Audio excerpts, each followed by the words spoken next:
Hi, everyone, and welcome to Elevate Your Life on Dr. T TV. I'm Dr. T, and this is the place where emotionally sensitive people get the emotional tools that they need to succeed. Now, with me today is an amazing guest that I'm so excited to be talking to. Her name is Sabina Nawaz, and I'm going to read a little bit about her before we get started. So, Sabina Nawaz is a global CEO coach. She's a leadership keynote speaker and writer working in over 26 countries. She advises C-level executives in Fortune 500 corporations, government agencies, nonprofits, and academic institutions. Sabina started her career in software development at Microsoft and then led company executive development and succession planning efforts for over 11,000 managers and 700 executives. In addition, Sabina has spoken at hundreds of seminars, events, and conferences, including TEDx. Currently, she sits on the board of Power and Systems, a leadership development institute. Sabina believes the greatest privilege of working with executives is bearing witness to their acts of courage. Look for more of her stories, insights, and advice on thriving as a leader in Forbes, Harvard Business Review, and Inc. magazine. Sabina's education includes a BA in computer science with a minor in electronics from Smith College, an MS in computer systems engineering from the University of Massachusetts, and several certifications and advanced training in leadership development. Sabina, wow, that is an amazing, amazing resume, and I'm so glad to welcome you to the show. Oh, thank you so much, Dr. T, and thanks for inviting me to your show. This is phenomenal. My gosh, there is so much experience that you have. And I really feel like, especially for an emotionally sensitive audience, when they can be learning things that you are teaching to people that are all, like very influential in leading corporations in the world and making so much influence, I know they can glean a lot, from your time with us. So let's start out by having you tell us, what is it that really catalyzed you on this journey to, out of all the things that you could have done, to be really training people in leadership and training the people who are really the most influential people that there are? That's a great question. I am not sure that there was one specific catalyst. And if I really think about it, the journey goes way, way back a long time ago when I was a kid. And learning the importance of emotional strength in the face of hardship, in the face of challenges, and holding steady, keeping a long patience, building and listening to voices of support when my own voice failed and my own courage failed. So I think it was a lot of growing the muscle strength of leading myself, and then spending many years in the corporate world, leading organizations in the traditional sense of the word, in positions of authority. And as you see, my education, my formal education is in the computer science arena. Realizing at one point that the career goals I was trying to aspire to were well within my grasp. I just didn't have to do something really stupid, and and that led to thinking, well, what else is there? Do I really need to chase a career goal that I thought was the be all end all, but really I just needed to prove to myself that I could get there? So what else is there to life? And realizing, well, what is it that I can help activate in other people through the lessons I've learned in my own journey? Wow. Now, I didn't know at that point that I would be learning a lot more than the people I was setting out to give back to and teach. I have learned so much over the last 20 years of doing this work, because every day brings that witnessing of these tremendous acts of courage, of this needing to go on no matter the pressures, no matter the challenges that we're facing. And let's face it, every one of us is facing tremendous Yeah. challenges right now. Yeah. Layer in on top of that additional pressures that you bear on behalf of the organization that you're leading, that you're responsible Well, Sabina, there's so much here that I want to dig into. And first of all, thinking about, so much of our audience who are identify as being emotionally sensitive. Every time that I've ever talked to somebody, anybody on our team where we consult for people and consider whether or not, they're going to come in and work with one of our emotional strength training programs or trainers, every single one of them identifies with recognizing how sensitive they were from the beginning, their earliest memories, being in school, and feeling that intensity and feeling the overwhelm and sort of this recognition like, there's something really significant happening, and not necessarily identifying as having the skills to know what to do about it. So a lot right. of the shaping of them was this sense of there's something wrong with me, and sort of, I'm different, and it may not be a good thing. And so I'm really fascinated by your sense of recognizing earlier in your life that emotional strength and resilience and this fortitude to carry on, or at least connect with people who were giving you more of that strength. So how do you think that came about for you, where some people are just like, I'm just going to survive here, and there was something in you that had that you were really needing to draw on strength that you maybe didn't even know that you had? I definitely didn't know that I had that strength, and there was a pivotal moment when I was 9 years old, and it's in my TEDx talk where I held a knife to my throat, ready to kill myself, and because of the violence that was going on in my home, and blaming myself for it. Like if I did this, maybe this will save my mom from all the violence she's experiencing from my Oh, dad, wow. for example.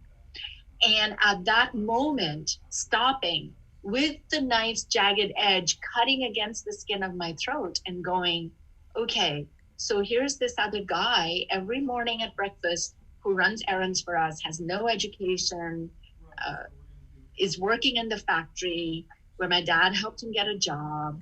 And he sits there every morning next to me, side by side, as I'm studying, and he's having the breakfast that my mom provides him in return for the errands he Yeah. runs.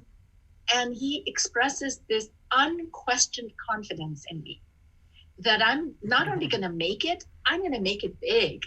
I'm going to Yeah. succeed. I'm going to achieve every dream I have because of what he sees in me. And at that moment, I choose to believe. I choose to believe not the voices that are negating my Mm. very existence, but the voice that's uplifting and saying, I have faith in you. I believe you're going to get there. Wow. And that's what made me drop that knife and say, okay, I've got to lean on somebody else, because as a 9 year old in the midst of all this really emotionally turbulent times, I'm not sure I can figure this out myself. Wow. So I'm just going to trust Yeah. that he's onto something. Yeah. I so get this as somebody who grew up in what I really consider violence. And I think, I don't know that some of my family members would consider it that, but I consider a lot of extreme emotional reactivity a very overwhelming, very, it did feel violent to me. Yes.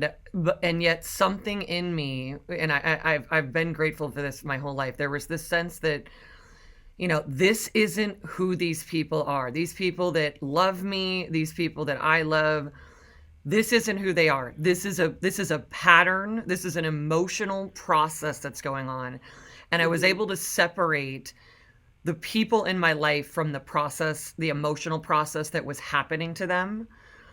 And rather than take that as just, this is reality, this is, when they're acting out in these moments, that this is reality. And rather I chose to realize that, and I really it felt like I was scientifically able to separate this. I was like, this is who my dad is, and this is who he really is, and this is the emotions that are sabotaging him. And it allowed me to have a different emotional infrastructure to draw from, which was really about who people really were, not what was just happening to them.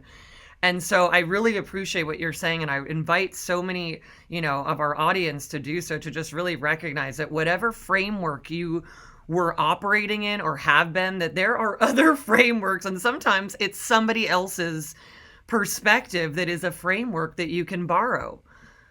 Well, I'm so struck by what you're saying, Dr. T, because what you're saying in some ways is in order to not get hostage to your own reactivity, Yeah. you had to zoom out and recognize other people's reactivity. Right. And when you recognize that, you can separate out some other values that they might hold dear, that you hold dear and you share with them.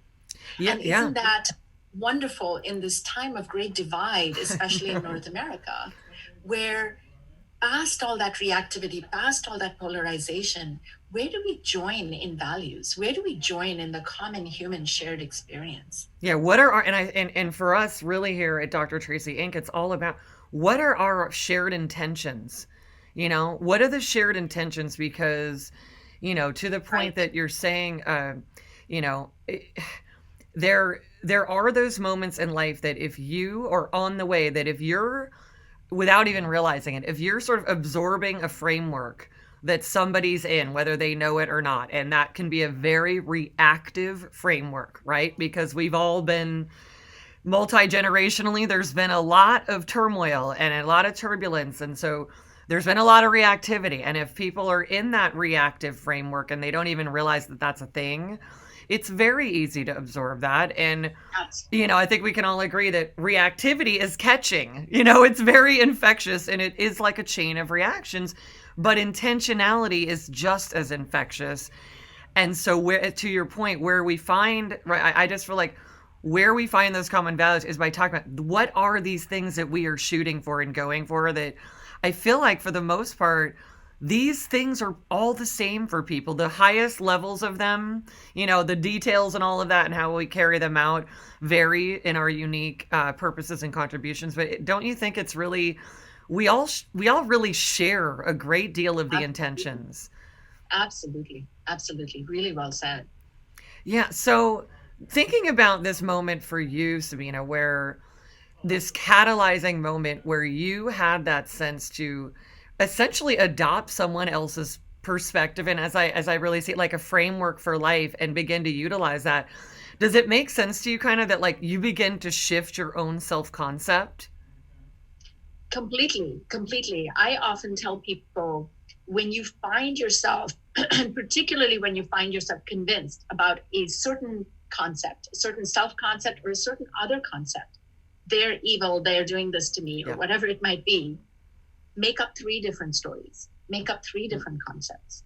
So it's, as human beings, we're meaning-making machines, and asking us not to make up meaning is fruitless. It's like fighting gravity. So why don't we just lean it's into happening. Exactly. Why don't we lean into it even more? Yeah. You're going to make up stories? Great. Boy, do I have an assignment for you. Make up 3. Make up 13. And once we make up different stories, we realize, what is the truth? I actually don't know. So maybe it's time for me to check that out with myself and with other people. I love this. And that in itself, just the act of making up the stories can temper our reactivity. I really love this because, our inside joke here, we always talk about it, and it's in our emotional training process that, our modules and stuff that we teach people. We always say, the machine is on, right? We are in motion, even when we're sleeping, right? There's always the system is on, and there's a process that is occurring. And so since the machine is always on, since our powerful creative mechanism is always on, and to your point, we don't even have to think about it. We already start having a perspective, making meaning. We're conditioned for that, so we don't have to think about it all the time. And yet there's something really powerful about going, we're all great storytellers, so let me check the story, and then I get to make up whatever story I want. And that's my powerful creative process. And it drives so much of what people get to create, which is so amazing in the world compared to all the things that feel really, really messy and chaotic, especially right now. Absolutely. That's powerful. Now, so Sabina, as as you stated, you recognize when you were in the corporate world, and I really relate to this too, that you were going to be able to climb that ladder, and you were going to be able to work in that system and be able to do the things that you wanted to be able to do. But something in you was saying, uh, but is this, am I going to keep it to this set of limitations, or am I going to expand on what it is that I can do now that I kind of get that I can work the typical prescription for being a person? Now what? And so share with us more about what that was like for you, and how that all ended up, shifting into what it is that you eventually, went continued to on doing and are doing today. It was like deflating a balloon, a giant, massive balloon, because I was riding this high wave of this balloon and career success and senior technical woman in a male-dominated field and so on, you name it. And I loved what I did. Yeah. So suddenly going,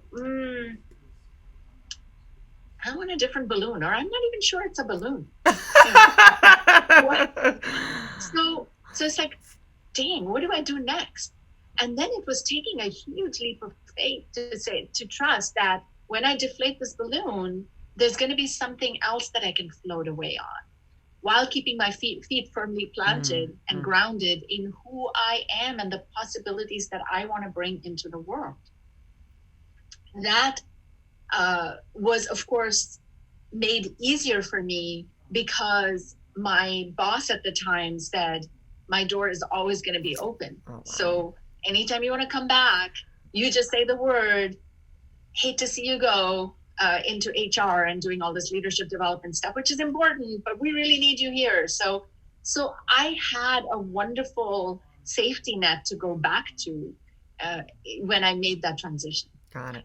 But when I made the transition, I wasn't sure, of course. It was an experiment. So I think when we make big shifts, if we can have an experimental mindset, and it's a lot easier for me to say that because I had the luxury of that job security. Sure.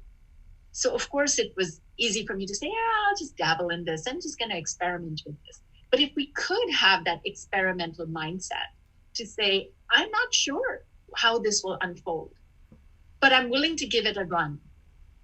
And in fact, I told my new boss, I said, I'm not sure. And I might leave in 3 weeks. And again, I was very fortunate because she said, I'll hire you for 3 weeks. Wow. And I renewed my lease every 6 months. Till I was like, oh my gosh, I can't believe I get paid to do this work. Wow. So it is sometimes really disheartening when you think you're on a certain path and suddenly at the same time, you feel like you don't have a choice. You've got to choose a different path because that just no longer feels like it's going to serve you. It's going to be true to you. Yeah, this is really key. I relate to this so much because, and I talk about this in my book, The Method, where myself, like so many other people, we follow the prescription for being a successful person, yes. And you're given that your whole life. And I think this is really something important as a shift in the educational system because we're taught certain things which I really believe should include a high amount of emotional education, right? So for sure that we can have a sense of self and what it is that our purpose and contribution is, so that we can create life from our whole, developmental whole developmental experience that way. But being someone like so many who had followed the prescription and I had rocked it. It was like, just, check all the boxes for everything I'm supposed to do and everything I'm supposed to have.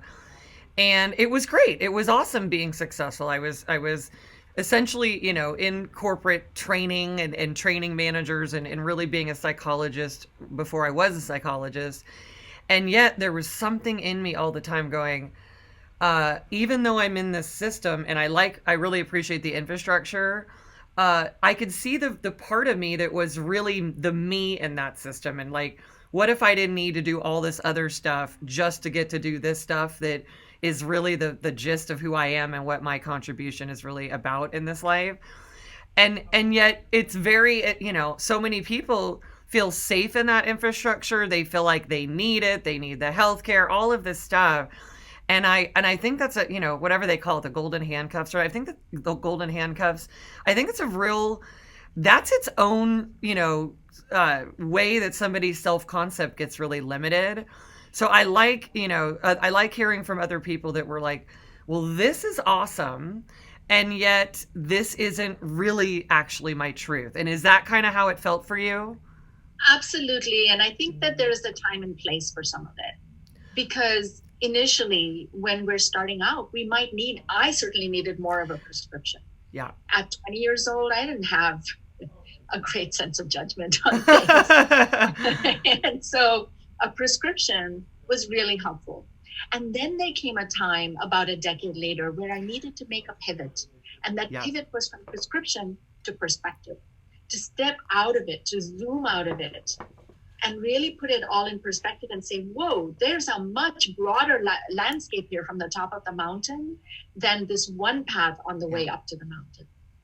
Yeah. Well, and as you're saying this, I can picture myself in my corporate life and feeling really successful and actually having it feel really easy and in many ways too easy. And for somebody, I know a lot of emotionally sensitive people relate to this, where growth is really what feeds you and nourishes you. Right. Absolutely. And so, looking back now, I know I could have done more to grow in an infrastructure like that, but something in me was saying that, because I kept getting all this feedback about all the things I did, out of everything, it was always about my employee development skills. And so at a certain point it was like, well, yeah, that's my favorite part. And helping people grow and realizing what I was really doing back then, I was helping them with their emotions rather than have those emotions get in the way of whatever their performance was. Right. And, I remember, and I don't know if it was like this for you, but for me, for me, it was really about, like, when I was totally honest with myself, it felt like I needed to do this next step. It felt like that experiment that you're talking about. It was a part of me saying, this is your next curriculum, Tracy, and you need to move forward with that. Otherwise, you kind of know something and then you're kicking back in the the ease with which this whole system supports you. And so that was really big for me to just recognize and go, I've got to go forward and do this experiment. And here we are today. So it was the right one for me. Clearly it was. Yes, it is this call that cannot be denied. You cannot unsee it. You cannot unhear it once you allow that voice to emerge. Now, what many of us do instead is we hide behind busy. We hide behind pleasing other people. We hide behind thinking we're not enough unless we are producing something every minute of the day. That's true. And that busyness gets in the way. It occludes. It puts a curtain. We're very good at self-protection in some ways. That's huge. And this is a great way to hide those voices, because you had a good gig going. Great. Right? And conventional wisdom, the prescription says, don't look a gift horse in the mouth. No. You got a paycheck. You're working for a great company. People think you're rocking it. Why would you leave? Yeah, I know. To go be an entrepreneur. Because you need other stuff that we don't even understand yet. You can't even articulate it fully yet. You're just saying this is a gut feeling? Seriously? No. So go back to those meetings. Go back to that email. Go back to all that busyness and hide that voice. But once you allow that voice to have voice, it's hard to put it back in the box. Yeah, it's been wanting to emerge for a long time, right? It's been trying to get your attention. Right. And here's the good news. The good news is that once you let it out, it's magical. It is. It's addictive. It builds on itself. It amplifies all your dreams and the possibilities and the bigger and bigger game that you can play in terms of having really meaningful impact with those you touch. That is huge. And what I sense, Sabina, is, that was the voice. I call it, really refer to as, like, my navigation system. This is the voice of purpose. This is the voice of the self that is here to be expressed. And, I was thinking about when you're talking about hiding behind busy. And I was like, I could not buy enough shoes or out. I could not. I tried. I was like, I've got this great gig. I could basically run my own schedule all the time. The company cars, the expense account, the awareness that I was going to be successful each day. And then I remember saying, I cannot shop enough to make this feel fulfilling enough. And therefore, what I really recognized in that stage of my life, which I was so glad about, was that purpose is really the great fulfillment. And when you step into that great experiment, and I always say, you don't have to like blow up your whole life immediately. If you start to just be in alignment with that truth, you can gently walk yourself to the, each expansion of it. But that piece of purpose, as much as I still like shopping, that piece of purpose is there is nothing more fulfilling. And I get a sense that you know what I'm talking about. Tracy, next time we do an interview, we're going to have to do it from our respective shoe closets. Okay, let's do it. Okay, I'm going to come clean. I'm going to come clean. Of course, right now you'll see me in my bedroom. And there's a class I teach on a subject called adaptive leadership, which comes from the Harvard Kennedy School. And what we say is that people don't resist change. People don't resist change. They resist loss. And we resist that loss of, am I going to be able to buy that next pair of shoes? Am I going to be able to get that satisfaction from pleasing other people and getting that next promotion and that next grade? However, the only way to offset that loss is to move toward a purpose. So you've got two levers. You can tamp down that loss, or you can amp up that purpose. That is so cute. I know. I'm really curious about your closet.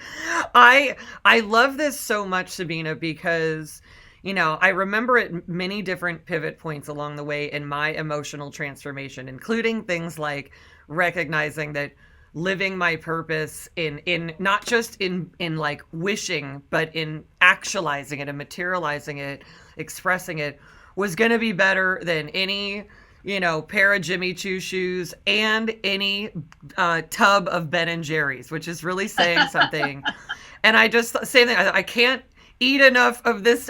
And I really invite this for everybody, and I know Sabina has as well, as I really stepped into like, this is not just going to be, it is an experiment, right? Because I'm going to learn how to actualize from purpose rather than just prescription, because I think purpose is its own prescription when you really get connected to it. However, that was a new form. That was like conditioning myself for that, to not just say I have a purpose and then have some other B plan. Right? For me, it was, I've got this purpose because, let me say this, like you, I knew that at any moment I could go get a job anywhere. I did have that comfort of knowing that. But the shift for me was really that I'm going to live inside this purpose. Like, I'm not looking for the escape hatch. I'm looking for the way that it's meant to evolve. And that it will. Totally committed. Totally committed. And so I get the sense that you have done that yourself and allowed yourself to continue to see what it is that you love to do more, and also to let it breathe and let it expand. Yes. And then, like any good tree, prune it as you need to. Make adjustments. This is it. Yeah. Oh, I love this. So because people, this is so important. People feel that they're going to get locked in to their purpose, right? Like, if I go do it, what if I don't like it or something like, and the reality is you're going to experiment, get your data, and keep adjusting. Yes, exactly right. It's the scientific method. All the way around. It's no different. Wow. So Sabina, as you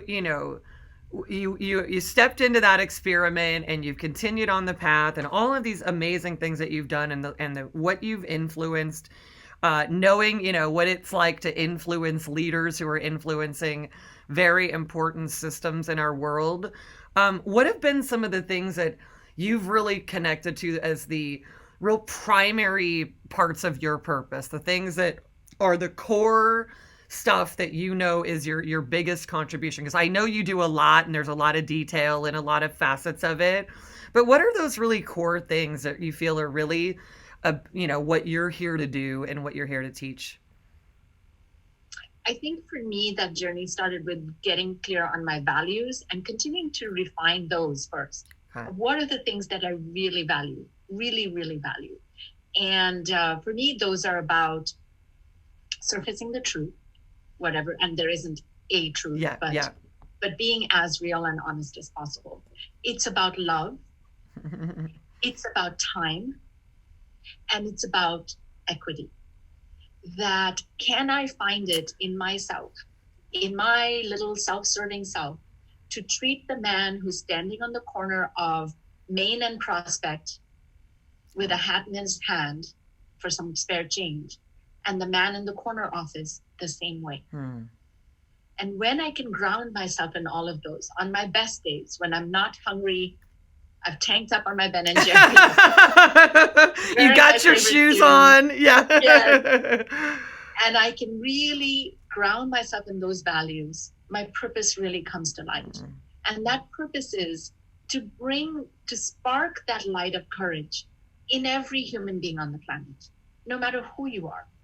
It takes a lot of courage to stand on that corner of Main and Prospect. It does.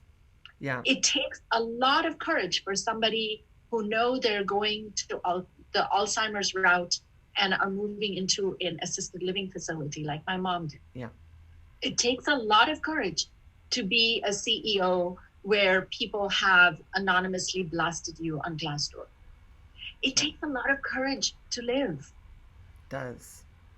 And of course, you and I know that the way to refill that tank of courage is through purpose. So for me, that purpose is helping refill people's tanks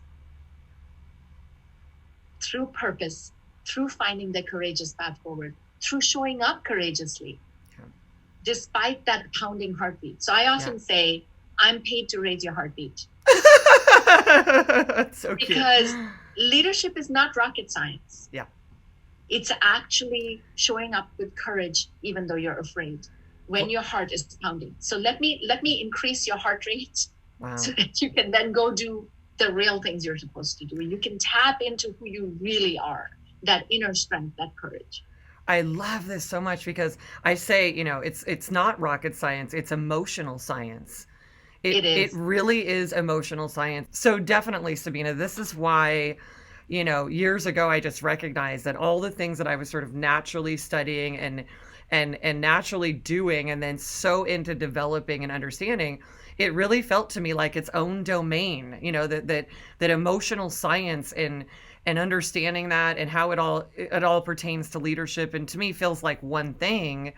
Because as you're talking about, these changes, the courage, each of these segments of courage that you described, and I really felt like I was going through a journey of seeing all those people.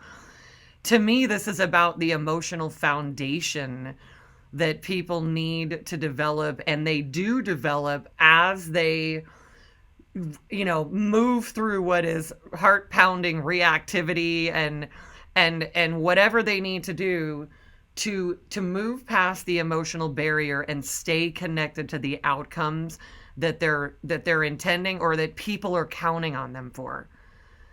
Right. Absolutely. And so Absolutely. is that related to how you see it as well?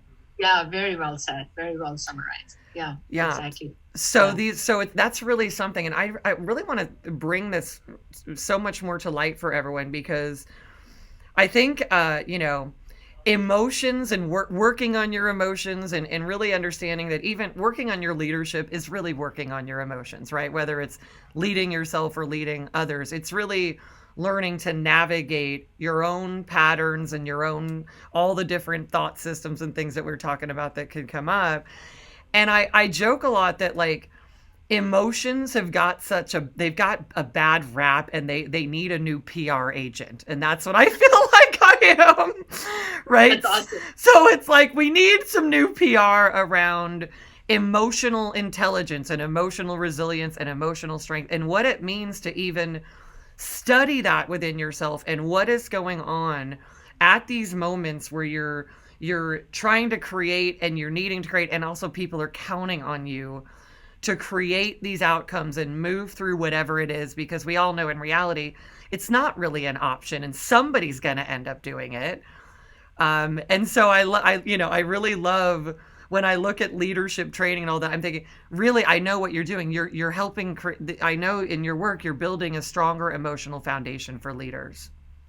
Absolutely. Emotional intelligence is a bedrock for leadership and managing yourself and managing your interactions with others, Yeah. raising your awareness of both of those, and then bridging that gap is how you bring people along, is how you co-create things, is how you move towards a common business purpose It is. It is. It together. is. Yeah. Yeah. Now, in your experience with different leaders and different companies and where you've created influence and you've created results for people, in all these interactions over the years, Sabina, what were the things that sort of surprised you the most about, interacting with people with big positions, and that at least as you were approaching this, you knew of their resume and their and a lot about their capacity, but the things that you were kind of surprising that they didn't know or didn't really have at the level that they needed to, which is why you were there. But what have been some of those things that were really just sort of like, wow,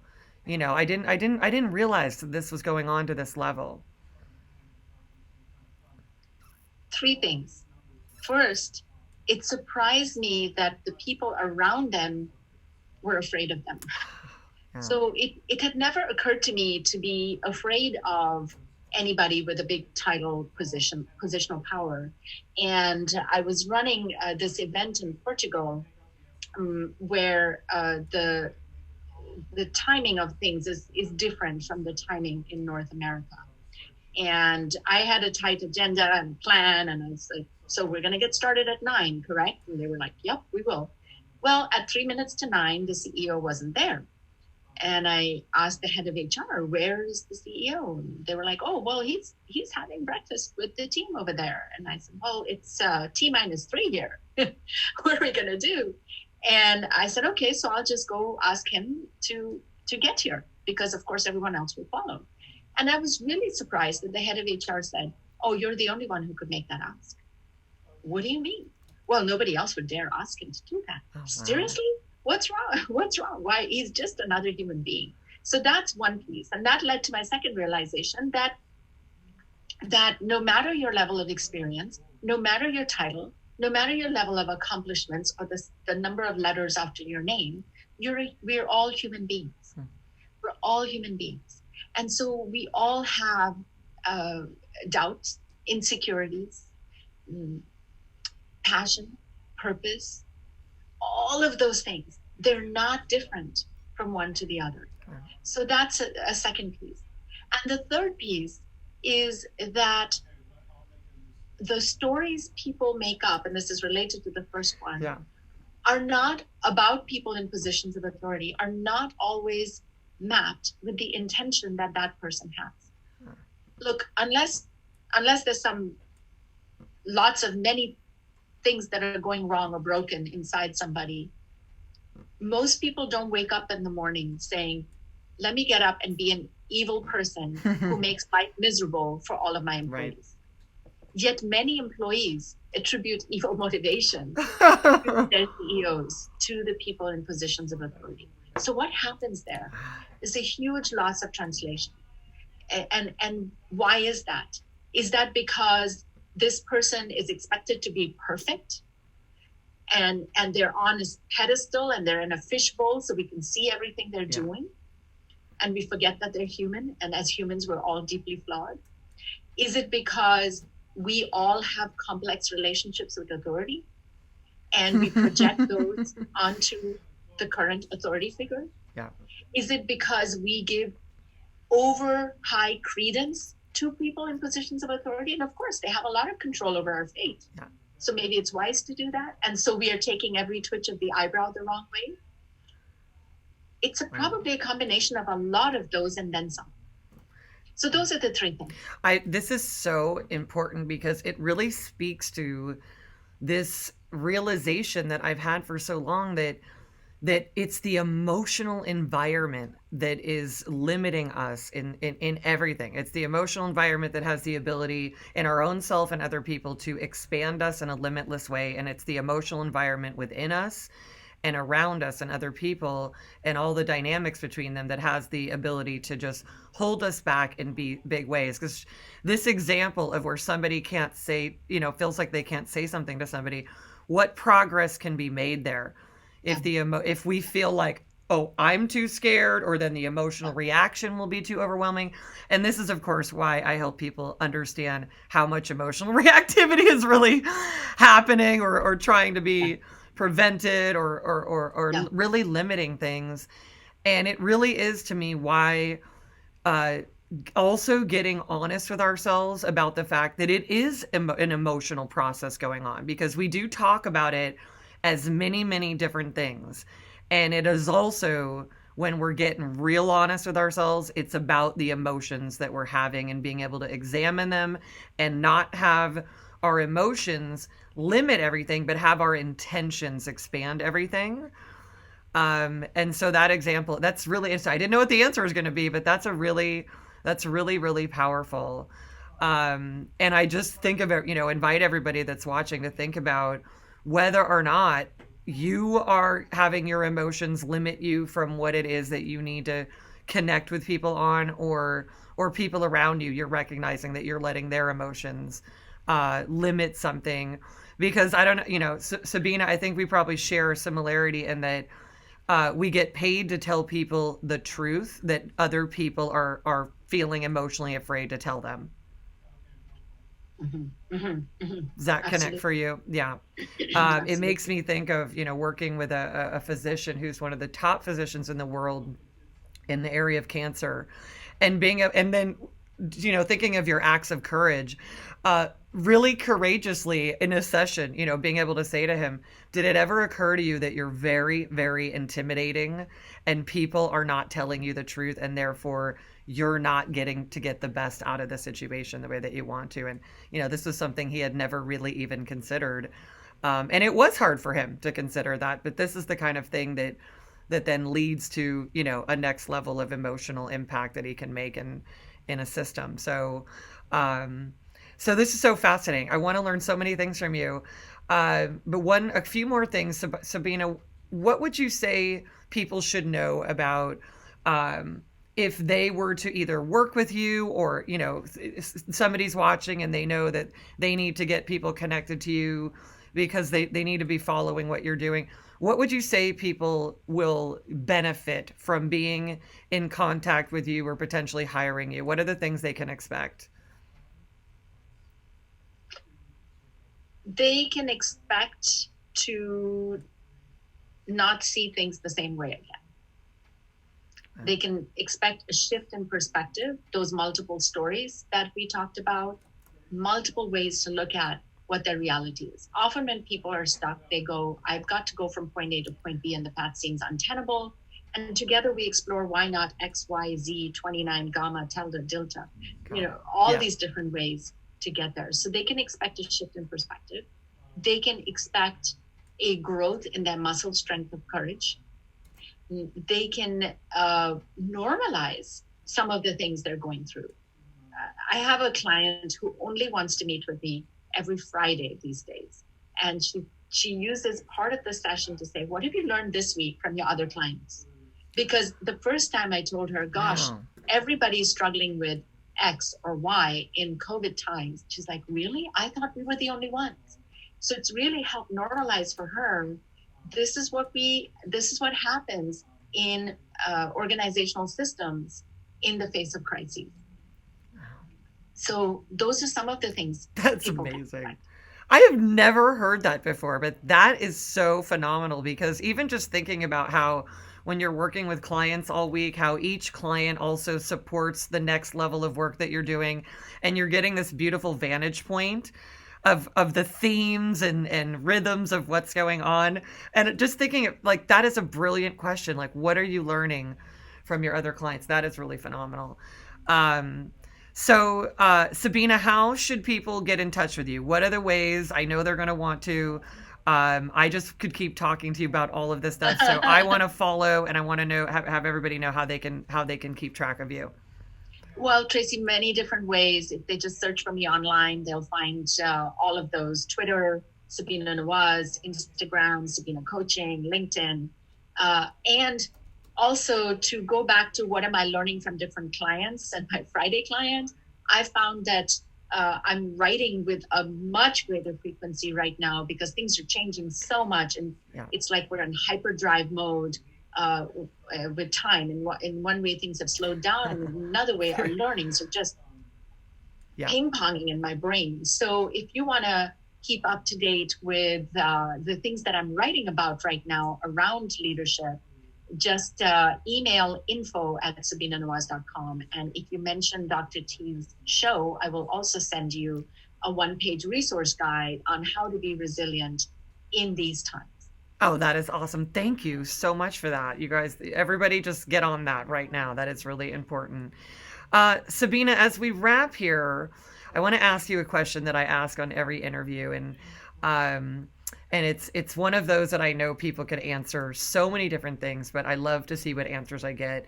And out of all the things that you've learned in your journey, thinking back, to the earliest days and the story that you've shared with us today, but also through your TED Talk and in your work.